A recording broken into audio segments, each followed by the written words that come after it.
Pernah nggak sih dapat tagihan dari pemerintah, isinya cuma angka yang harus dibayar, tapi nggak ada penjelasannya sama sekali? Kira-kira apa sih yang bakal kita lakuin? Nah ini nih, awal mula sebuah sengketa hukum yang berpusat pada satu pertanyaan yang kelihatannya sederhana, tapi ternyata penting banget. Kenapa kami harus bayar uang ini? Angkanya segini, 5,3 juta rupiah. Mungkin kelihatannya nggak seberapa ya buat sebuah perusahaan, tapi justru angka inilah yang jadi pemicu pertarungan prinsip yang seru banget. Coba deh, bayangin kita ada di posisi perusahaan ini. Tiba-tiba datang surat, isinya nagih jutaan rupiah, tapi nggak ada rincian atau alasan apapun kenapa kita berutang. Nah, ini dia inti konflik yang mau kita bedah bareng-bareng. Oke, jadi ceritanya gini. Semuanya berawal waktu PT Sinming Hua Engine dapat satu dokumen dari Direktorat Jenderal Bea dan Cukai. Dan ya, dokumen inilah yang jadi biang keladi semua masalahnya. Nama dokumennya itu SPKTNP. Ribet ya? Gampangnya gini aja. Ini tuh surat tagihan tambahan dari Bea Cukai.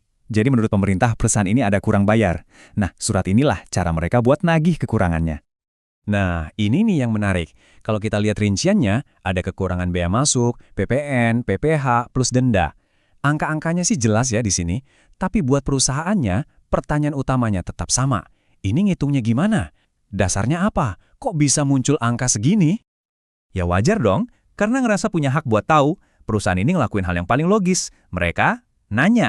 Tapi, nah, disinilah ceritanya jadi aneh dan nggak biasa. Coba lihat lini masa ini. Agustus, tagihan datang. Oke. Oktober, mereka kirim surat resmi minta penjelasan. Dapat jawaban? Enggak. Diam aja. November, mereka naikin level. Ngajuin keberatan resmi. Didiamin lagi. Kebayang nggak sih? Berbulan-bulan kayak ngomong sama tembok birokrasi. Akhirnya ya, mau gimana lagi? Nggak ada pilihan lain selain bawa kasus ini ke jalur hukum. Akhirnya sampailah mereka di Komisi Informasi. Di sini, PT Sinming Hua sebagai pemohon mulai ngejelasin kasus mereka. Dan pada titik ini udah bukan soal duit lagi, tapi soal hak. Argumen mereka tuh kuat banget. Pertama, mereka bilang, kami punya hak dapat penjelasan tertulis. Itu ada di undang-undang. Kedua, pemerintah jelas-jelas nyuekin permintaan mereka. Ketiga, file Excel yang katanya udah dikasih, isinya cuma angka doang. Nggak ada rumus, nggak ada apa-apa. File mati. Dan yang paling serius nih, poin keempat. Mereka mulai curiga ada yang nggak beres sama proses auditnya. Dan kesimpulan mereka dirangkum dengan sangat menusuk di kutipan ini. Indonesia adalah negara berdasarkan hukum, bukan negara pajak atau bea cukai. Ini tuh negesin kalau setiap tindakan pemerintah, termasuk nagih duit, harus ada dasar hukumnya yang jelas dan transparan. Bukan cuma asal nentuin target penerimaan negara terus cari-cari cara. Oke, sekarang kita dengar dari sisi pemerintah. Tentu aja Bea Cukai sebagai termohon punya jawaban. Dan mereka ngelihat masalah ini dari kacamata yang beda banget. Buat mereka, ini semua soal prosedur. Oke, mari kita adu argumennya. Perusahaan bilang file Excel-nya kosong, nggak ada gunanya. Pemerintah jawab, loh, semua penjelasan kan udah kami kasih di KKA dan LHA, itu kertas kerja audit dan laporan hasil audit, dokumen resmi pas pemeriksaan. Jadi menurut pemerintah ya udah kelar dong urusannya, kan udah dikasih. Terus gimana soal surat keberatan yang dicuekin?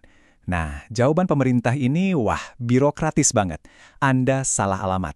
Kata mereka, suratnya harusnya ke Direktur Jenderal, bukan ke Inspektur Jenderal. Ini argumen soal prosedur yang klasik banget, tapi penting banget di kasus ini. Dan ini nih, mungkin perbedaan paling fundamental di antara keduanya. Perusahaan ngerasa ini hak atas informasi publik. Pemerintah, di sisi lain, bilang, tunggu dulu, SPKTNP itu bukan informasi publik biasa yang bisa diminta semua orang. Ini keputusan hukum final buat satu pihak spesifik. Mereka juga nambahin, ini kayaknya cuma akal-akalan buat ganggu proses hukum lain yang lagi jalan di pengadilan pajak. Pihak pemerintah bahkan ngeluarin analogi yang tajam banget ini. Mereka nyerang legalitas kasusnya dari akar. Mereka bilang, surat kuasa yang dipakai perusahaan ini salah secara teknis, salah sebut pihak yang digugat, salah sebut objek sengketanya. Ibaratnya, surat kuasa ibarat sebuah kunci untuk pintu yang salah. Kuncinya ada, tapi buat pintu yang lain. Nah, di tengah adu argumen yang panas ini, Komisi Informasi Pusat sebagai wasitnya akhirnya turun tangan buat ngasih pandangan mereka, tentunya berdasarkan aturan main di undang-undang. Dan keputusan komisi ini jelas banget dan jadi pelajaran penting buat kita semua. Pertama, diem itu bukan pilihan. Badan publik wajib jawab, titik. Walaupun jawabannya cuma buat bilang, info itu udah pernah dikasih. Kedua, salah alamat itu bukan alasan buat ngabaikan. Justru itu momen buat ngasih tahu prosedur yang benar. Ketiga, badan publik nggak bisa seenaknya bilang permintaan orang itu spam. Dan yang paling penting, komisi negasin perusahaan ini emang punya hak buat dapat informasi yang mereka minta. Tapi penting buat dicatat ya, komisi ini nggak mutusin tagihan 5,3 jutanya itu benar atau salah. Bukan tugas mereka. Tugas mereka cuma satu, negakin hak atas informasi. Jadi putusannya murni soal apakah perusahaan ini berhak dapat penjelasan di balik tagihan itu atau enggak. Jadi mungkin ada yang nanya, kenapa sih kita repot-repot bahas kasus tagihan yang angkanya nggak seberapa ini? Karena sebenarnya kasus ini tuh nyentuh isu yang jauh lebih besar daripada sekedar uang. Kasus ini tuh jadi bukti tentang sesuatu yang fundamental banget. Ini soal hak kita semua sebagai warga negara buat nanya kenapa. Ini soal kewajiban pemerintah buat transparan. Bukan karena mereka baik hati, tapi karena itu perintah undang-undang. Dan yang paling penting, ini jadi pengingat kalau hukum itu ada buat ngelindungin kita, ngasih kita senjata buat nuntut pertanggungjawaban dari mereka yang punya kuasa.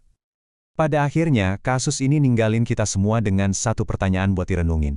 Gak peduli itu pajak, bea cukai, atau tagihan apapun dari negara, seberapa detail sih penjelasan yang jadi hak kita? Di mana sih batasnya antara efisiensi birokrasi dan hak paling dasar kita untuk tahu?